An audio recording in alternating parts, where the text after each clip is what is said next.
Shalom bene data nshuti zanjye abantu munkurikiye ari ubwa mbere ubuntu bw'umwami Yesu bukomeze kubana namwe mwese ndetse n'abanyu bose. Ikaze aho uyu munsi ngiye gusubiza mwene data wabajije ikibazo kijyanye n'isabato.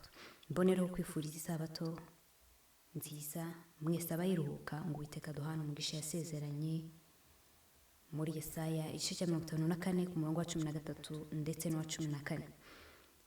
Abatayiruhuka namwe icyampa ngo muyimenye kandi muyubahirize, maze imigisha Uwiteka yasezeranye kuri uyu munsi wera mujye muyihabwa kuko iruta iyindi minsi yose.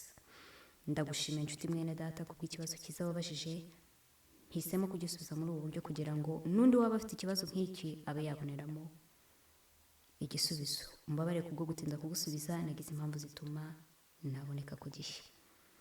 Mu kibazo wavuze ko ukora akazi cyangwa se umwuga wo gutwara ibinyabiziga. Iyo ugerageje gushaka akazi bagusaba gukora ku isabato ariyo Saturday Sunday, ugaragaza n'uburyo bikugoye kandi ushaka kunganira umuryango wawe. Ibyo benshi twifuza kandi natwe duharanira. Icyo nabashije kumva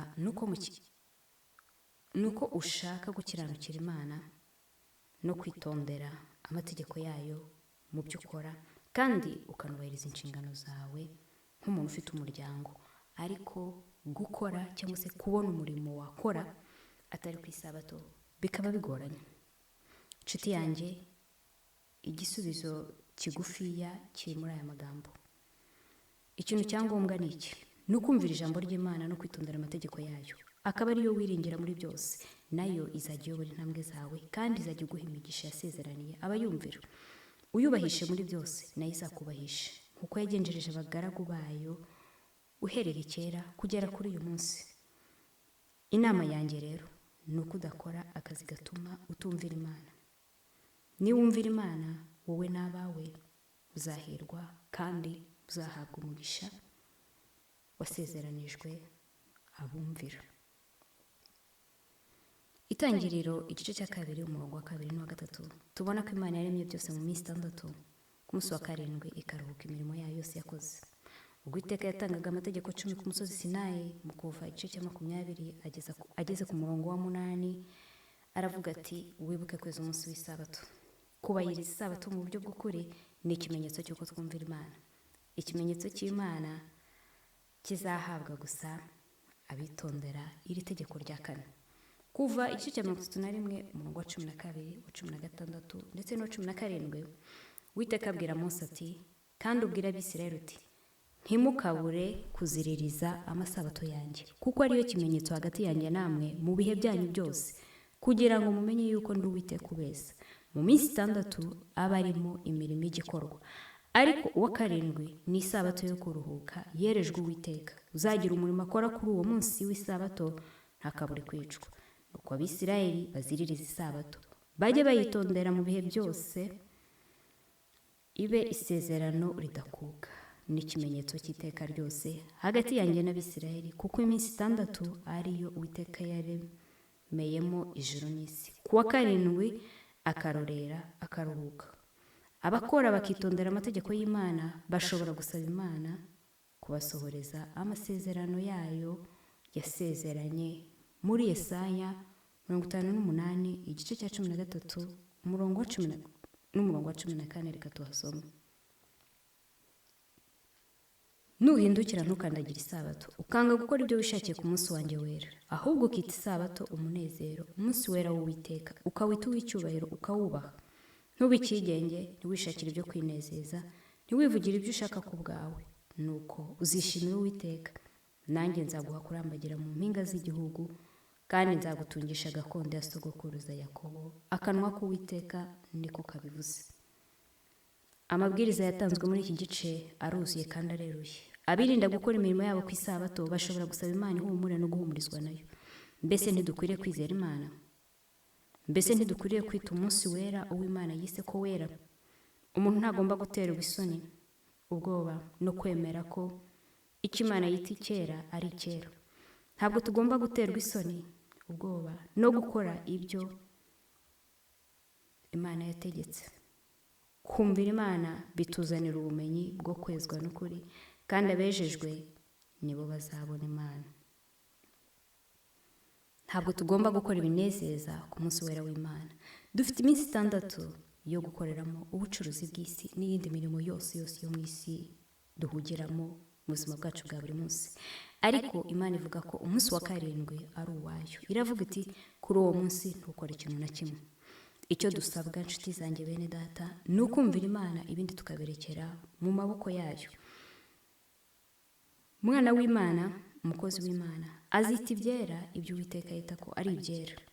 Mu gukora atya azaba yerekanye ko yahisemo Uwiteka nk'umwami n'umuyobozi we.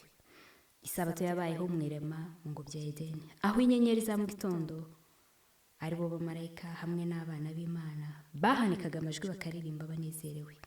Ibi Uwiteka yabishyize mu nshingano zacu, mureke tubigumane kandi ari ibyera. Mu bihugu bimwe byateye imbere nk'Uburayi, Amerika, muri Afurika ho ntabwo mbizi, ku bakozi buri wese afite umunsi umwe yemerewe kuruhuka mu cyumweru, kandi uyu munsi ni itegeko, umuntu wese abifitiye uburenganzira. Uyu munsi iyo uruhukaho bikaba bizwi n'umukoresha wawe, ntabwo bashobora kuguhamagara utari mu kazi ngo uze ukore, kubera ko birazwi.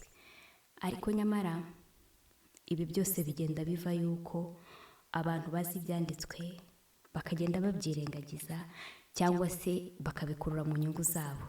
Uwiteka ati mwibuke kwezi umunsi w'isabato. Ubuyobozi bw'isi buti mujye mugira umunsi umwe umuntu aruhuke. Itorero na leta nabyo bigiye kwishyira hamwe bishyireho umunsi wo kuruhuka ariwo dimanche. Ufite ugutwi niyumve.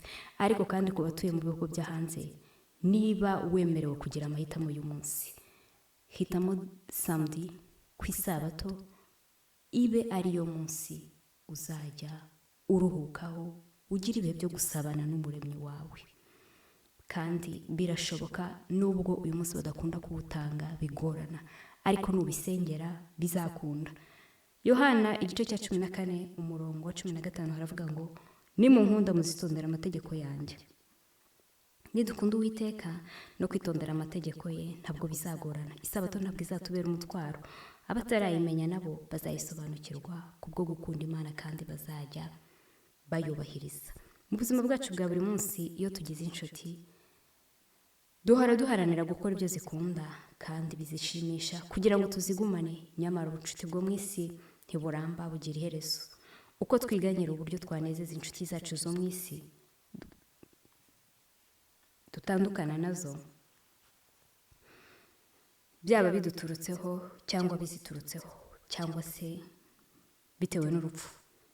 Ni mutyo turushaho kwiganyira uko twanezeza inshuti yacu Yesu, twitondera amategeko ye, nibwo tuzaba tugaragaje ko tumukunda, tumwumvira, tumwiringiye, kandi abumvira Uwiteka bazabaho, bazarama. Umurongo wa 16 twavuga ngo nanjye nzasaba Data, uyu ni Yesu uvuga, nawe azabaha undi mufasha wo kubana namwe ibihe byose, niwe mwuka w'ukuri. Abitondera amategeko y'Uwiteka bazahabwa umwuka wera wo kubayobora, kandi abayoborwa n'umwuka nibo bana b'Imana. Nyamara tujya twumva ibyitwa umwuka bihora bivugwa mu busanga badakurikiza aya mabwiriza yo kuwuhabwa kubwo kutitondera amategeko y'Imana cyangwa se kubwo gutesha agaciro amwe muri yo. Hagomba kubaho kugenzura neza kugira ngo abantu batayoba. Yohana wa mbere igice cya 4 umurongo wa mbere, Yohana ati bakundwa, ntimwizere imyuka yose, ahubwo mugerageze imyuka ko yavuye ku Mana, kuko abahanuzi b'ibinyoma benshi badutse bakaza mu isi. Aha ntabwo ndi buhavuge kuko nkunda kuhavuga kenshi. Bibiliya iduha inama y'uko twagenzura imyuka. Yesaya igice cya 8 ku murongo wa 20 haravuga ngo nimusanga amategeko y'Imana nibiyahamya, nibatavuga ibihwanye n'iryo jambo nta museke uzabatambikira. Tuzamenya ibyo bavuga kuko twafashe igihe cyo kwiga ijambo ry'Imana ku giti cyacu. Nibitaba ibyo ngibyo ntabwo tuzabasha kumenya no kugenzura abahanuzi b'ibinyoma. Kandi kuba umuseke udashobora gutambikira batitondera amategeko y'Imana bivuga ko badashobora gushyikira inzira yo gukiranuka, kuko ariyo museke uvugwa nk'uko ijambo ry'Imana risobanura mu Migani igice cya 4 ku murongo wa 18. Ariko inzira y'umukiranutsi ni nk'umuseke utambitse, ugakomeza gukura ukageza ku manywa y'ihangu. Bene data, ni mucyo twifuza ijambo ry'Imana, itabaza ry'ibirenge byacu n'umucyo umurikira inzira zacu muri iyi si yacu icuza umwijima. Igihe cyose tuzemera kuyoborwa n'Imana, tuzaba amahoro, no mu gihe cy'ibigeragezo tuzahabwa ihumure kandi tuzatabarwa. Naho tutatabarwa, ibyiringiro byacu bizaguma ku Mana kugera ku iherezo. Dufite ihumure n'amasezerano dukwiye guhora dusaba Imana ngo dusohoreze. Zaburi ya 37 umurongo wa 25, Dawidi yaravuze ati, nari umusore none ndashaje, ariko sinari nabona umukiranutsi aretswe cyangwa se ngo urubyaro rwe rusabirize ibyo kurya. Yesu nanone aratubwira ati muri Matayo igice cya 6 ku murongo wa 25 ngo, nicyo gitumye mbabwira nti ntimukiganyire ngo mutekereze ubugingo muti tuzarya iki cyangwa muti tuzanywa iki. Ntimwiganyire mutekereza iby'umubiri wanyu ngo tuzambara iki. Mbese ubugingo ntiburuta ibyo kurya, umubiri nturuta imyambaro? Abakiranukira Imana ntacyo bazayiburana, abitondera amategeko y'Imana bazagubwa neza. Isabato igiye kuba igipimo gikomeye cyo kumvira, kuko ari ingingo yo kurigibwa impaka mu buryo bwihariye. Igihe cy'igeragezwa riheruka rizatungura abantu. Ubwo nibwo hazacirwa umurongo utandukanya abakorera Imana n'abatayikorera. Nibwo benshi bazemera kuruhuka dimanche, Sunday, ikimenyetso cy'umuntu, ikimenyetso cy'inyamaswa, bazi ko ari sabato y'ikinyoma. Byahishuwe igice cya 13 umurongo wa 15 haravuga ngo itera boroheje. Umurongo wa 16, itera bose, aboroheje n'abakomeye n'abatunzi n'abakene n'ab'umudendezo n'imbata gushyirwaho ikimenyetso ku kiganza cy'iburyo cyangwa mu ruhanga. Ibi nabyo nabivuzeho mu byigisho byatambutse. Mu gihe gito turabuzwa gukoresha amaboko yacu ku isabato, kandi mu bwenge cyangwa se mu ntekerezo zacu tugomba kwemera ko umunsi wa dimanche ari nk'isabato. Mbese tuzabyemera kandi tuzi ko ari ikinyoma? Ibaze nanjye nibaze. Imbaraga z'isi ziri kwishyira hamwe kugira ngo zirwanye amategeko y'Imana. Zizategeka bose, aboroheje n'abakomeye, abakene n'abakene, b'umudendezo n'ab'imbata, bazaba bagomba